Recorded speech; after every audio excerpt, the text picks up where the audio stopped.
SwayamPrabha. Digital India. Educated India.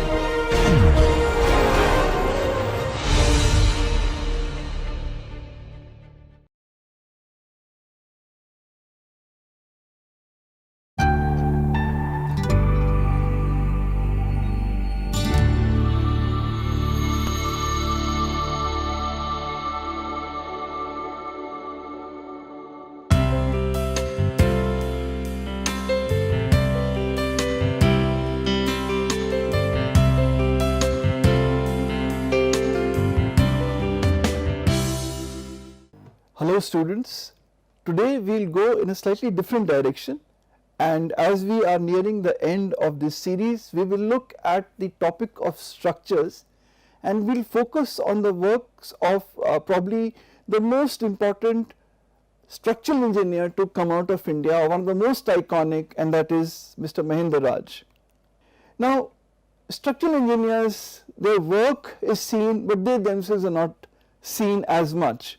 Whenever we talk of architectural projects, iconic buildings, it is generally the architect who is mentioned, and the structural engineer is sometimes relegated to the background. It's an ironic aspect of modern architecture, that it is not possible without the input of structural engineers to make these amazing buildings we see today, but they are largely unknown. Whenever we talk of amazing buildings today, we remember the names that come in front of us, Frank Gehry or Zaha Hadid, the Norman Foster, or in India we talk of Charles Correa or the young upcoming architects and firms.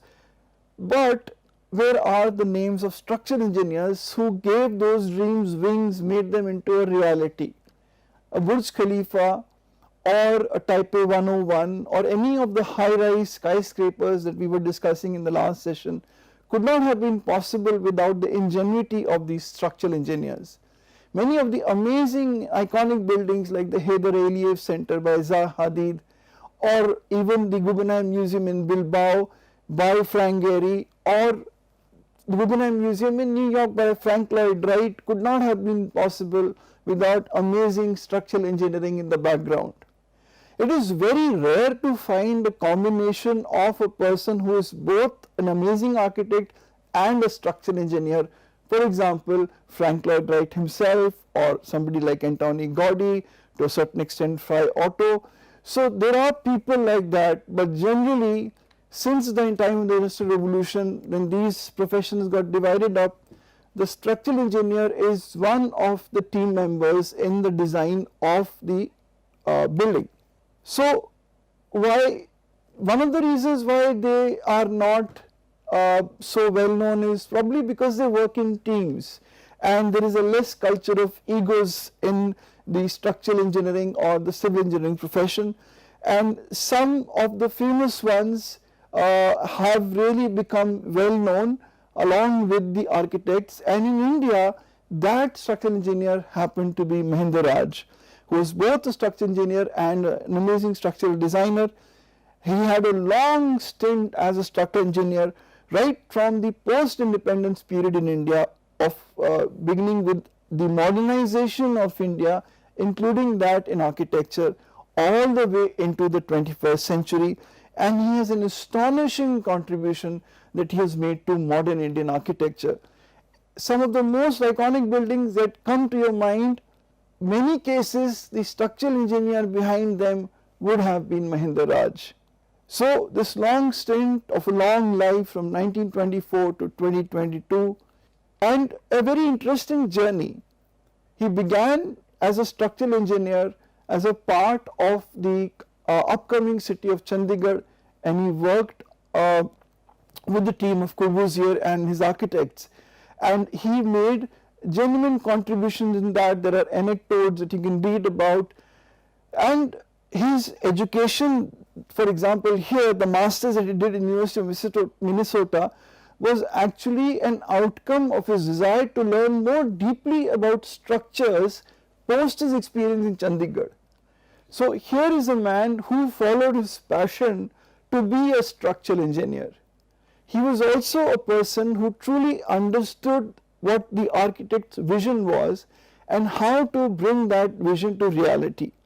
Notable works that we find in his oeuvre is Hall of Nations, Pragati Maidan at Pragati Maidan in New Delhi, Salarjung Museum in Hyderabad, IIM Bangalore, Tagore Memorial Hall in Ahmedabad, and he worked with a wide array of architects starting from Corbusier to Kanvinde, Stein, Doshi, Koryar, Jeet Sabhiki, Jasbir Sone, Ajoy Chaudhary, Raj Rival, Kuldeep Singh.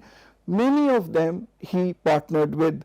And a whole range of works, like I said, think of an iconic building, and in many cases the structural engineer behind is Mahendra Raj, Sardar Vallabhbhai Patel Stadium 1965, Sri Ram Center that we have studied by Shivnath Prasad in 1968.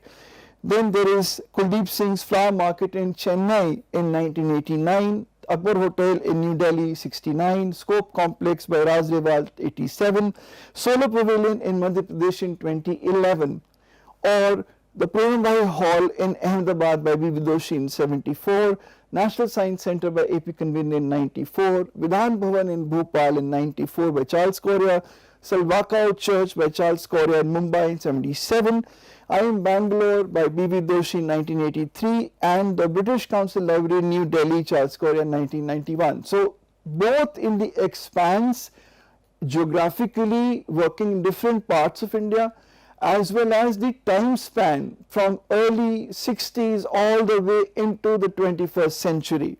So let us look at some of the examples to understand the innovativeness of Mahendra Raj.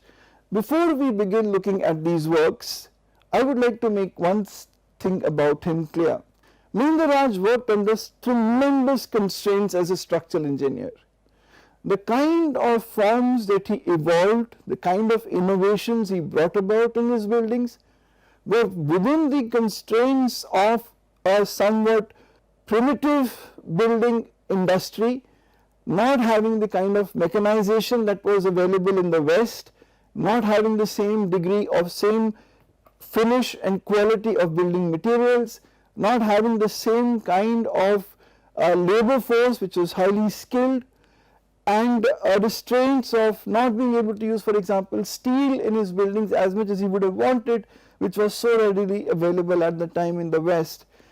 So when you look at these works that I will show you, keep these points in mind, that here is an engineer working with severe constraints in the Indian environment, particularly in the 60s, 70s, 80s era. So when we come to the Gandhi Memorial Hall in New Delhi, which was designed by A.P. Kanvinde in 1964, it is a concrete structure. This is the overall structural frame that was created, and it is made up of these slender vertical columns. So if you look at these columns here, these slender vertical columns, in this model also you see them here, and then this is supported, they support the auditorium with the help of these inclined transverse beams that you see here, and you can see them in the overall skeleton of the building. And then there are these longitudinal ribs that you find at the top here, which help in creating the roof of the memorial hall.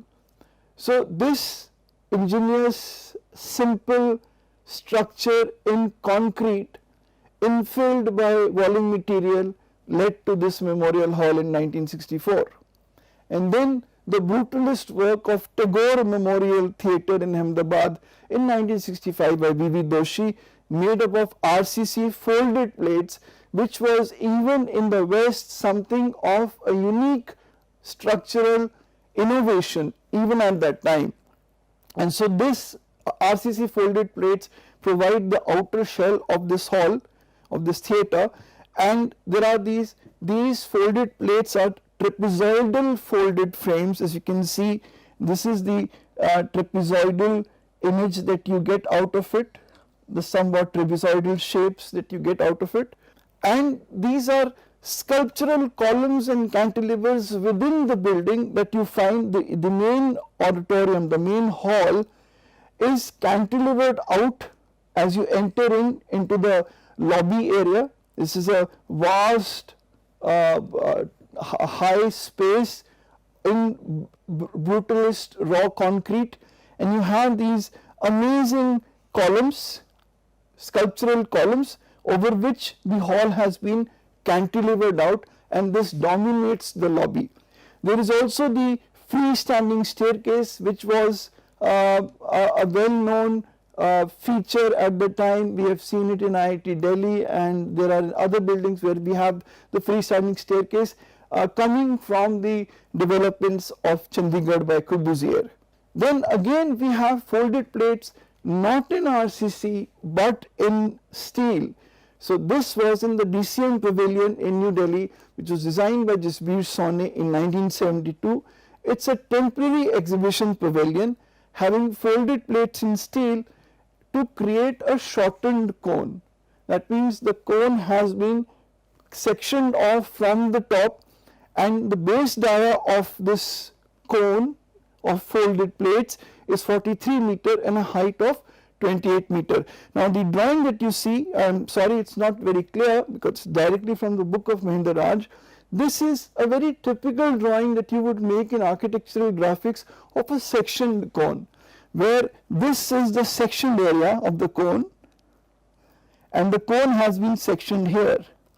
This would have been the cone, but that part has been removed, and this is the section line here, and you can see the sectioned area, and this is something that you would draw in your graphics class. So fundamental geometry, that is you learn in first year in graphics, is the background of the DCM Pavilion. Now there is a connection between these three projects: the folded plates in RCC of Tagore Memorial Hall, followed by the folded plates in steel of the DCM Pavilion, and the DCM Pavilion being a sectioned cone, and then, or rather a frustum, and then we come to the Hall of Nations at Pragati Maidan by Raj Rival in 1972, which is supposed to be probably the most iconic structural solution of Mahendra Raj, and that really established him and gave him an international identity. This work became world famous, and we will see the reasons why. This work was an offshoot of the idea of gigantic exhibition spaces, and a gigantic exhibition space was needed at the Pragati Maidan. There was a design competition for that, and this was the winning entry, and this was carrying forward the idea of very huge exhibition spaces that had started rising post the Industrial Revolution in the 19th century, with great exhibitions like that which was held in the Crystal Palace, and then there was the exhibition around in Paris where we have the picture of the Hall of Machines. This is the Crystal Palace, very orangutan and gigantic exhibition spaces, and this is carrying forward of the same idea. The large exhibits can be displayed. Now this happened to be the world's first and largest space frame in RCC. Space frames are already being built in the West. Geodesic dome, many other examples are there, and these were being built in the West, but they were being built in steel or in aluminium sections. So the space frame structure is a rigid, lightweight truss-like structure that you see here, in which the struts that you see, for example, these are the struts, they are interlocked with each other in a geometric fashion, and in the case of Pragati Maidan, this kind of tetrahedral geometry has been developed out of this. But the only difference in this picture that you see and that of Pragati Maidan is that, first of all, the pyramids that you see here, the individual modules, it was inverted, and secondly that it was square based pyramid, whereas this happens to be a triangular based pyramid. So here we have the various types of space frames that are visible around us today. There is the geodesic dome, and there is a vault in space frame, there is a flat roof in space frame. This is an example that you can find in a center that was designed, I believe, by Norman Foster in England, and then you have the Heather Aliyev Center with a curvy linear form that was possible because of the space frame. Now the entire complex that was designed as a winning entry included the Hall of Nations, and there were smaller units called the Hall of Industries. So this is the Hall of Nations, and there are smaller units, the Hall of Industries, and these had the geometry of a pyramid, but a pyramid that has been truncated. The top part has been cut off, so these are truncated pyramids used as the basic module in the Hall of Nations. This is the plan layout, this is the plan of the Hall of Nations, and then these are the Hall of Industries. Now you can see that they are all column free spaces. They are gigantic column free spaces, so that they with complete freedom in exhibiting the products of various varieties within the space. And this is a picture that shows you how amazingly this space can be used. There are a series of exhibition spaces that are housed here within the Hall of Nations, and even the height becomes useful. So the space frame was an RCC because of the severe constraint of importing large quantities of quality steel to manufacture it in India, along with the limitation of steel fabrication at that time in India.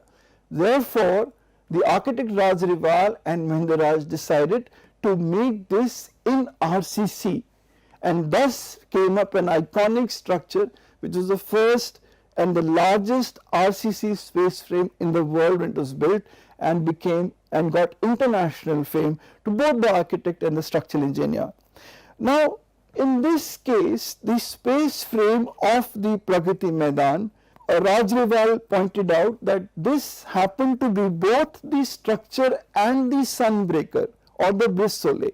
In the case of Corbusier's building, like the assembly building in Chandigarh, the structure was separate and the brise soleil was mounted on the building. So the brise soleil was not a part of the structural system. Whereas in the Pragati Maidan, in the Hall of Nations, the structural system of that is a truncated pyramid itself served as the sunbreaker or the brise soleil. The second was the idea borrowed from traditional architecture. When we look at the Hall of Nations, we do not remember critical regionalism.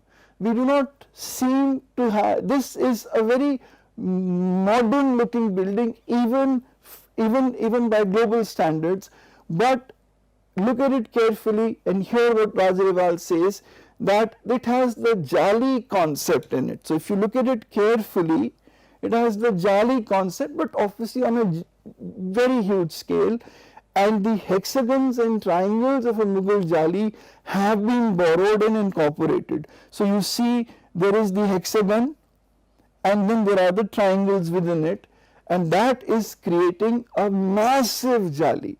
So the brise soleil is a part of the structural system. The brise soleil is a derivation of the jali, and this leads to this amazing volume. Coming to the structure, which was the role played by Mahendra, it has in situ piles that are tied together with grade beams which are running in two directions, that is both in the x direction and in two perpendicular directions, and thus to create the base of the Hall of Nations. Now what is a grade beam? Grade beam is that which transfers the load of the structure above, rather for example the wall above, to the piles below. So if this is the wall, it transfers its load to the grade beam, and the grade beam then transfers the load to the piles. Because the piles were cast on site, then the grade beams were installed above it or cast above it, and this was a homogeneous casting, a composite, they were tied together with the grade beam, and then over it the superstructure came up. Now the truncated pyramid itself is composed of smaller full pyramids, like these are pyramids, and starts with an inverted square based pyramid. Now these pyramids are 4.9 by 4.9 meters. So if I were to take an example of a square based pyramid to draw it for you, this would be a square based pyramid,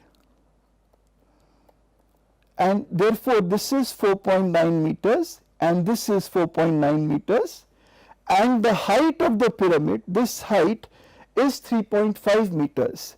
Therefore, this leads, when we keep on multiplying it, this leads to a form of an overall pyramid of 73 meters by 73 meters, which is truncated at 30 meters height, and the roof span is 39 meters by 39 meters. So, what we have is that we have the pyramid, if I can just show it to you again, that we have the pyramid which is truncated, and here we have the 73 meters by 73 meters. Within it there are these smaller pyramids of 4.9 by 4.9 meters and 3.5 meters high.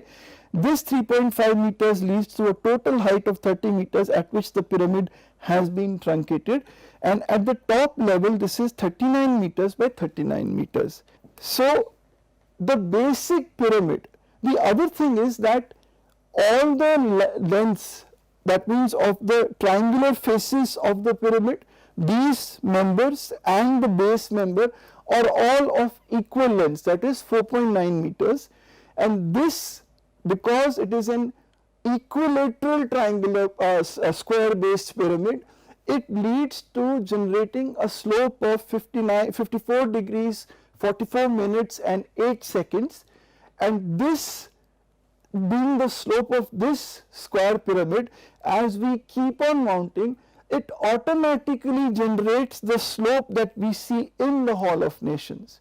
Now, the same thing on a smaller scale is there in the Hall of Industries, and because it is again a square based equilateral triangular pyramid in the Hall of Industries, that also has the same slope. So, the slope is consistent for the Hall of Nations and the Hall of Industries, and it is an automatic offshoot of using this kind of a square based pyramid. Now, the elevation module in itself is emerging from these three nodes at the ground, and then if you see it in the overall built form, these are the three nodes with openings on both sides. Now, this is consistent. You again find three nodes here and the three nodes here, and with openings on both sides, and so it is consistent throughout. Now, these three inverted pyramids spring from these three nodes, and thus begins the rise of the truncated pyramid. Thus they multiply to create an elevational module. Now, there are two such elevational modules on each phase. That means in this phase there are two such elevational modules that are put together. So, this is a very interesting modular system, starting from a small square based equilateral triangular pyramid, springing from these three nodes, rising up to a height of 30 meters, and with an angle of 54 degrees something. As it rises up, the two elevational modules are formed that combine together to form one phase, and thus there are these four phases on all the sides which are identical to each other. Amazing structural system created by Mahendra, worth the iconic status that was given to it. And then we have the NDMC City Center, which he collaborated with Kuldeep Singh in designing in New Delhi, and this was also a very iconic form, which is something what was related to structuralism, because what it has is, it has got independent, the structural elements become the ornament of the building. For example, the freestanding staircase here, and the entire building is brutalist in raw concrete finish. There are these continuous slender walls that curve upwards from the ground, and they are supported on a central core with four parallel shear walls. Now, where are the shear walls? We see the two shear walls on the outside, one on this side and one on the other, and here you see the construction. This is one shear wall, 2, 3 and 4. So, 1, 2, 3 and 4 shear walls which are curving up from 64 meters width at the ground level to 28 meters width at the 9th floor. So that is how this amazing building was put together. Now, I have shown you this project earlier also, that there were smaller units of this also created next to it. Just as the Hall of Nations has the Hall of Industries, this NDMC building has a smaller unit adjoining it, close to it, which is also following the same rhythm and structural format. Then there is the STC, the State Trading Corporation building in New Delhi by Raj Rewal in 1988, having 2,20,000 or 220,000 square meters of office space, hotel, cinema, museum, art gallery, OIT, shops, and the shopping center happens to be the focus of the cultural, social and commercial life. Now, what it has is something called Virendale Truss. What is a Virendale Truss? Virendale Truss is different from this triangular truss in that in the triangular truss you might have seen there are these triangular elements. In the Virendale Truss, these elements, instead of being triangular in the truss, they are rectangular. So that leads to a Virendale Truss or even a Virendale girder, and these trusses are made up of rectangular rather than triangular frames. The entire structural system of the STC building is based on this architectural form, or rather this structural system. Now, the external wall of alternate floors is in this Virendale Truss. So, if you look at the building facade, every alternate floor you are seeing these Virendale trusses, one on this side and one on the other side, thus enclosing these alternate floors. And intermediary floors do not have the Virendale Truss. They are automatically generated in between these alternating trusses, and thus we have these alternate trusses you can see in the close-up, and the truss itself has been cut out with these octagonal cutouts, these windows which are octagonic cutout, more or less a kind of a squarish or a rectangular shape indicative of the Virendale Truss. Now, the building is having three heights in it. There is a 23 and an 18 and a 12 meter high tower. So, we have the 12 meter high, the 18 meter high, and the tallest is the 23 meter high tower, and this is supported on cast in situ piles. The Virendale trusses are cantilevering outward 6 meters from the end. These are the shafts of the building, where the shafts have been provided. As you can see, these are the vertical shafts of the building, service shafts of the building, which are located 23 meters apart from each other. So, this is 23 meters, and then again this is 23 meters. And then you have the Virendale Truss on this side and on this side. This is approximately 14.4 meters, and what you get is this expansive column-free floor space for the offices, permits these column-free spaces for flexible internal planning. So, here we have it again. As you can see, these are the Virendale trusses, or you can see here in the perspective, 1-point perspective section, that these are the Virendale trusses on both sides with 14.4 meters apart from each other, 14.4 meters apart, and they are on every alternate floor. Now, I will draw up a comparison between two buildings, the Commerce Bank in 1997 by Norman Foster, and then earlier than this was the STC building, that was in 1988.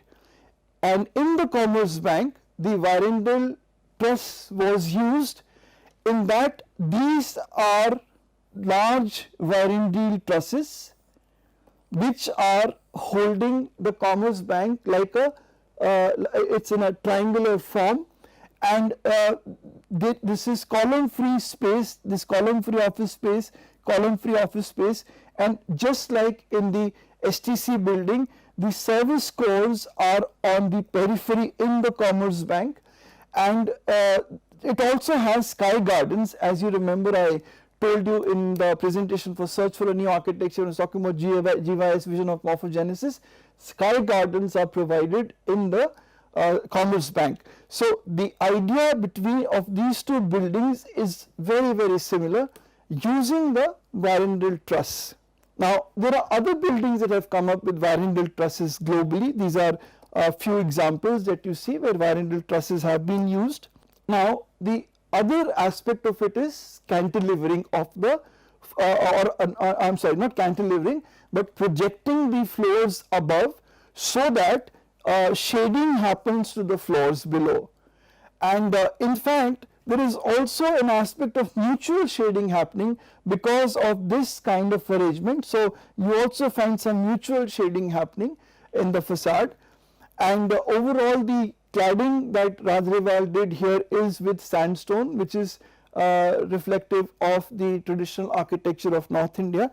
In fact, we find this uniformity in the works of Rajrival in various works that you see, and all these works are in Delhi NCR, and all of them have this sandstone finish, and generally they are of two colors. There is a darker one and a lighter one, in which is used in all these various buildings. Then there is the Orleans Francais project that was done in New Delhi by Stéphane Pommier and Anupam Bansal, the firm of SPA Design, in 2004. And this earlier was supposed to have a multiple structural system that the architects had come up with because of the varying spans in the building. But when Mahendra came on board and he unified the system and made it more efficient and clean and more attractive by providing these precast waffle slabs that you see here. I'm sorry, the picture is not very clear, but these are the waffle slab panels that have been provided. Each of the panels is 8 meters by 10 meters. Now, not only that, the other things he did was that he altered the beam depths in the larger rooms, and then he provided transfer girders that were needed to provide a large column free space in the auditorium. So what is a transfer girder? Transfer girder or a transfer beam in a sense is that you have the structure above, this load is coming down, but then this load at this level you require a column free space. So you have a much deeper beam.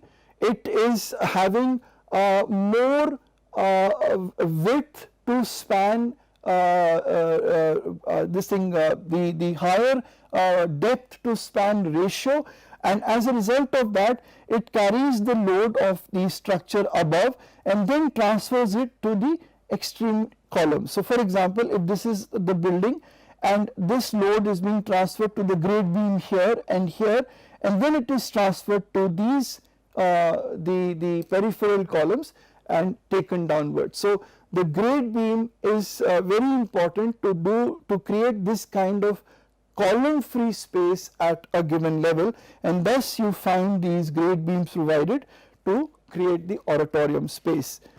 Now another interesting thing they did was that they separated the roof from the building, and it is a pergola roof. It is extending outwards, cantilevering outwards, and it is becoming a pergola. It is a steel structure, and because it is cantilevering out, the roof in itself is a separate unit. It is standing on 4 cross shaped, as you can see here, 4 cross shaped concrete columns are supporting this roof, and the pergola is a high-tech component because it is made up of building integrated photovoltaic panels and BIPV panels that help in generating solar energy or electricity from solar energy rather, and it's got fabric louvers, as you can see, and this together work to regulate the direct sun.